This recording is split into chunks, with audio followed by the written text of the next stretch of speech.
신기해. 그렇죠. 이게 생각보다 되게 완벽하지 않아요? 그렇죠. 대단한. 아, 뒤에서 보는 거야. 네, 시작해 보겠습니다. 네, 안녕하세요. 네, 반갑습니다. 네, 안녕하세요. 네, 오늘 본격적인 인터뷰 시작에 앞서서 먼저 자기소개 먼저 부탁드릴게요. 네, 반갑습니다. 저는 이제 STN을 운영하고 있는 주식회사 STN의 이지훈 대표라고 합니다. 반갑습니다. 와, 네, 단순히 회사를 운영하시는 게 아니라 사실 저희 회사의 클라이언트시기도 하잖아요. 그래서 지금 책을 집필하고 있고 이제 마무리 단계인 걸로 제가 알고 있는데 네. 혹시 앞으로 나올 책에 대한 소개도 가능할까요? 네, 일단 책은 제가 생각하고 있는 철학이라든지 사업에 필요한 여러 가지 것들을 그런 사업 초기에 있는 분들이나 저하고 좀 유사한데 생각이 조금은 다른 분들에게 도움이 되고자 하는 의미에서 책을 정리하고 있습니다. 네, 사실 제가 그 책의 이 모토를 제가 대표님 처음 봤는데 예. 미디어와터 조명과 조형물로 세상을 아름답게 만드는 게 그 모토라고 하셨잖아요. 네. 사실 일반인들이 보셨을 때는 되게 막연하다고 생각이 들 것 같아요. 조명이라고 하면 보통 이런 조명을 많이 생각하는데 대표님이 하시는 그런 미디어와터 조명에 대해서 좀 더 소개가 가능할까요? 네네. 뭐 아무래도 여러 가지 경제 발전과 여러 가지 어떤 세상의 변화에 의해서 그 볼거리라든지 아무래도 뭐 도시 미관에 대한 관심들이 많이 생기면서 아무래도 공간 조명이라는 분야라든지 특화 공간 조성이라는 비즈니스 자체가 많이 성장했죠. 그러면서 이제 조형, 미디어, 조형물을 가지고 어떤 공간을 꾸며내는 것들을 특히나 야외에 특화해서 진행하는 회사가 필연적으로 생길 수밖에 없었다 생각을 했어요. 그걸 감사하게도 제가 하고 있는 거고요. 그런 역할들을 통해서 한국을 아름답게 꾸미고 미래에는 이제 좀 세계적으로 그런 여러 가지 어떤 브랜드를 기반으로 해서 공간 구성을 하는 어떤 회사가 되고자 하고 있습니다. 네, 사실 저희도 이 더 컬처럴 라운지 종각점에서 북극 콘서트 겸 지금 촬영을 진행하고 있는데 저희가 지금 마곡점도 생각을 하고 있어요. 그래서 이제 조금 이따 오실 분과도 제가 소개를 시켜드릴 거지만 저희가 고민을 하다가 미술작품 대신에 미디어 아트를 그곳에서 한번 실현해보면 어떨까 해서 대표님께 허락을 아직 안 받았지만 이미 푸르스님 대표님 얘기를 해서 조금 이따 비즈니스 미팅이 있지 않을까. 네, 처음 듣는데. 네, 약간 그런 걸로 하고 네, 그러면 사실 본론에 들어가기 앞서서 먼저 책을 쓰게 된 이유를 알 수 있을까요? 우선 사업을 하다 보면 생각들을 많이 하게 되고 저는 아무래도 저의 수준보다 이상인 분들이 철학과에 가까운 생각들을 많이 가지고 사세요. 그냥 단순하게 돈을 벌기 위해서 존재한다기보다 많은 직원들과 그리고 그 사업적 어떤 비전과 철학을 유지하기 위해서 엄청난 에너지를 쓰시는데 사실 그거는 생각이나 여러 가지 어떤 개념들이 없이는 상당히 어렵습니다. 그걸 보통은 책으로 구현해내는 게 상당히 어려워요.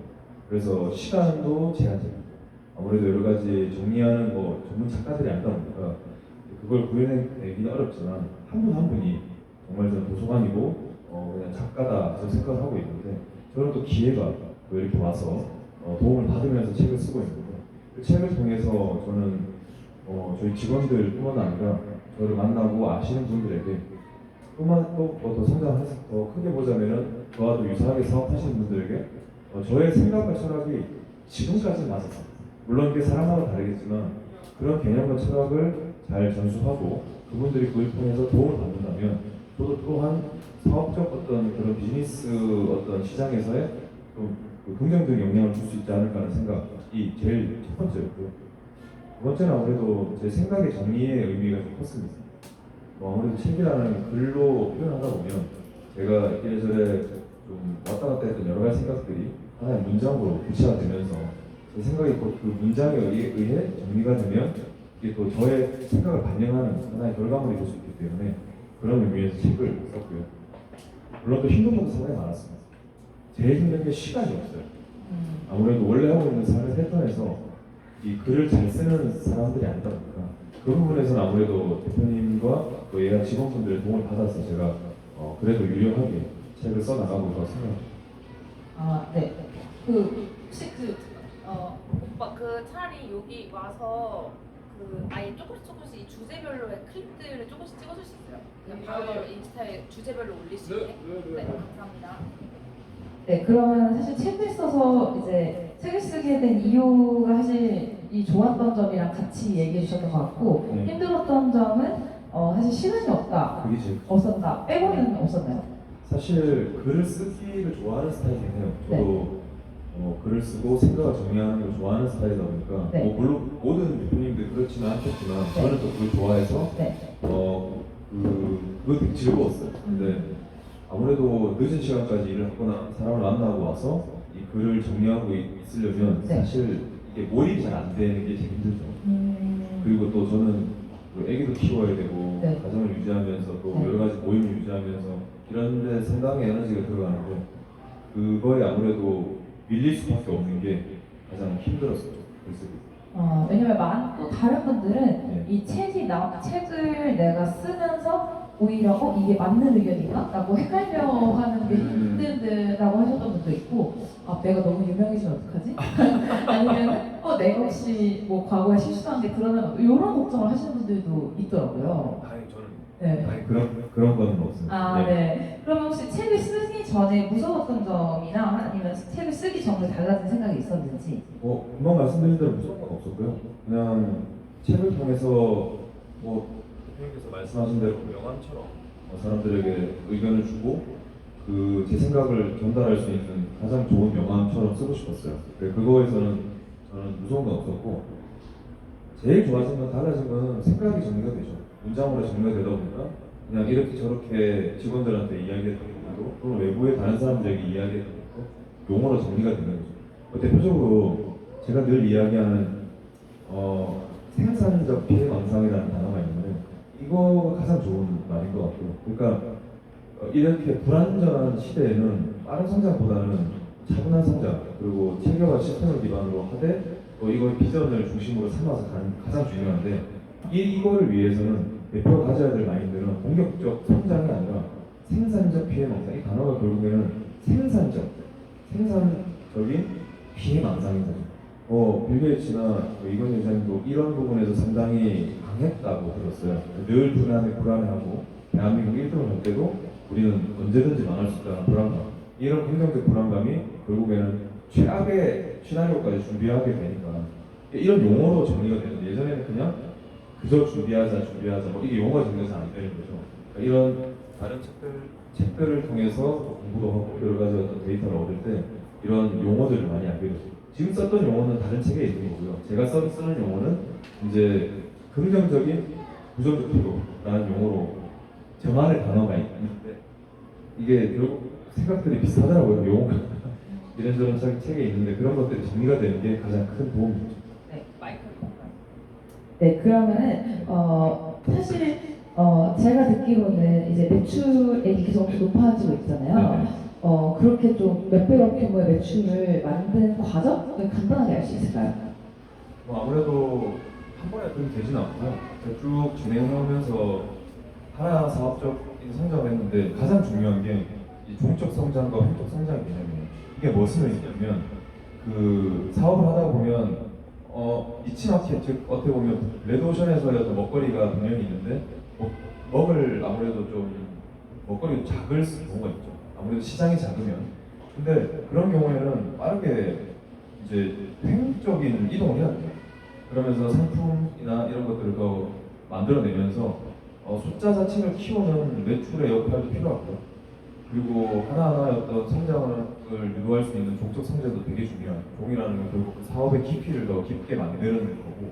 근데 하나에만 집중을 하다 보면 종적 성장을 집중하면 결국에 지나고 나면 그 시장이 잘못되어 있는 경우도 분명히 있어요. 그래서 대표는 횡과 종을 다 확대해 나가면서 가야 되는데 저는 그 두 가지를 집중하면서 이제 전체 조합 매출을 이렇게 끌어올린 것 같습니다. 그러면은 사실 이게 그래도 처음에 시작했을 때보다 이제 스노우볼을 보낸다고 하는데 갑자기 이게 성장이 확 되셨는지 아니면 천천히 되셨는지. 저희는 회사를 설립하고 나서 초기에는 좀 고생을 많이 했고요. 여러 가지 인생에 만난 분들과 오해도 많았고 근데 어쨌든 그런 여러 가지 과정을 통해서 문제는 많았지만 다 이런 걸 극복해내면서 꾸준히 1.5에서 2배씩은 성장했던 것 같아요. 근데 그 이상의 성장은 항상 경계했어요.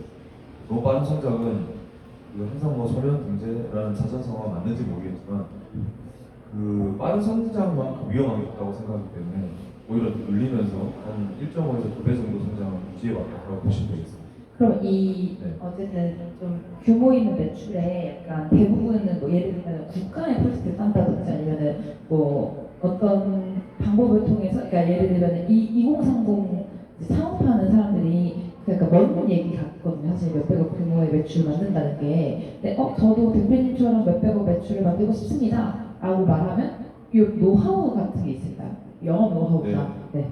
사실 제일 중요한 거는 시장 규모입니다. 사실. 예. 건설하시는 분들은 뭐 항상 겸손하게 얘기해도 몇백억 하시는 분도 많고, 그리고 조명계에서는 보통 50억 하면은 꽤 큰 편이에요. 근데 저희는 그 이상 올라와 볼 수 있었던 건 결국 그게 노하우가 펜과 종의 내용인데, 결국 어떤 부분에 있어서는 좀 타고나는 부분도 있는 것 같아요. 그게 사람의 성격인 거죠. 하나에 집중해서 난 여기에 집중해서 살래라는 게 나쁜 게 절대 아니거든요. 근데 어떤 덩치를 키워내는데 영향이 있는 사람이 있고, 또 하나에 집중해서 그걸 중적으로 깊이 파는 성장이 있는데, 절대로 어떤 게 옳다고 할 수가 없습니다. 다만 자기의 성격을 아는 게 제일 중요하고, 자기의 성격이 성장에 있다, 매출을 키워나가고 그러니까 종의 성장을 다 만들어낼 수 있는 사람이라면 그런 자기의 능력에 투자를 하고 여러 가지 그 수준에 맞는 대표들이나 이런 분들을 만나요. 즉 결국에 제가 지금 뭐 조단위에 있는 회장님들의 이야기를 들으면 안 맞아요 사실. 네, 그분들의 이야기가 철학적으로 맞았지만 현실적으로 안 맞고, 저희가 지금 직원이 한 60명 정도 가까이 있는데, 그러면 저는 한 100명 정도 직원을 관리하고 매출을 한 3, 400억 정도 규모에 있는 분들이 저가 만나야 될 사람이겠죠. 그러면 그분들은 그걸 바꿔 겪은 지 얼마 안 됐기 때문에. 근데 너무 차이가 나면 그분들도 기억을 잘 못해요. 감이 떨어지는 거죠. 그래서 저는 항상 바로 앞에 있는 분들을 수시로 멘토로 삼으면서 충분히 쫓아다니면서 배우는 것이 가장 빠르다. 저는 그렇게 생각합니다. 네, 그러면 사실 그냥 본인의 사업만 하시는 게 아니라 또 다양한 사업이나 이런 컨설팅 아니면 이제 투자를 하시고 있다고 들었는데, 네. 먼저 이제 그런 최근에 투자했던 스타트업들의 뭐 이렇게 어떤 이름을 구체적으로 얘기할 수는 없지만 성공했던 사례랑 실패했던 사례들을 좀 공유하면서 나도 스타트업에 투자하고 싶다라는 사람들한테 조언까지 좀 가능할까요? 네네. 뭐 저는 제가 직접 그냥 회사를 하나씩 만들기도 했고 인수하기도 했고 했는데, 결국에는 이제 제가 다 못하죠. 그러니까 사람이 제일 중요하고, 같이 하는 사람들은 기본적으로 좋아야 됩니다. 사람이 좋다라는 게 상당히 원명적이고 주관적인 개념이거든요. 그래서 결국엔 본인한테 잘 맞아야 되고, 그게 단순하게 누구한테나 맞는 열심히 해야 되고 뭐 작은 돈에 일해야 되고 이런 식으로 생각하면 안 될 것 같고요. 자기한테 결국에는 딱 맞는, 이게 사실 투자를 할 때도 그렇고 직원을 뽑을 때도 연애 또는 결혼과 좀 비슷하다고 생각하고, 그러니까 뭐 세상에 어떤 딱 정답은 없는 것 같고, 거기에 잘 맞는 사람들을 잘 찾아서 그 사람들하고 어떻게 보면 사업도 해야 되고 또 직원으로 뽑아야 되고 이런 게 있고, 투자도 비슷해요. 투자도 아무리 대표가 대단한 사람이라 해도 제가 생각하고 있는 세상의 개념과 다르게 보는 사람들이 있어요. 예를 들면 돈 같은 경우에도 돈을 최우선으로 하고 빠른 성장만을 최우선으로 하면 저는 투자를 안 합니다. 그런 운용사들, VC들도 분명히 있습니다. 그게 뭐 예를 들면 10개 투자해서 1개를 성공하는 어떤 그런 운용사도 있는데, 저는 철저하게 붕어빵을 팔더라도 차별화를 통해서 치마켓을 찾는 그런 대표를 좋아합니다. 그래서 10개 했을 때 1개는 잘 될 수 있지만 반대로 이야기하면 9개는 망했다는 뜻이거든요.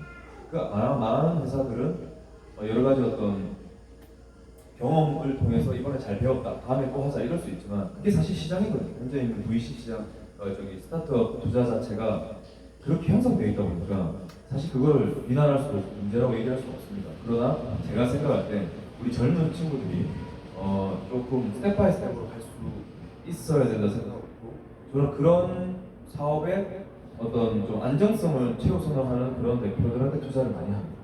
그리고 결국에 안 됐던 경우는 지금 얘기했던 대로 너무 빠른 성장을 통해서 잘 되는 것처럼 보이나 결국엔 안 되는 경우가 많기 때문에, 저는 스타트업 투자는 3천 이상은 안 된다고 생각합니다.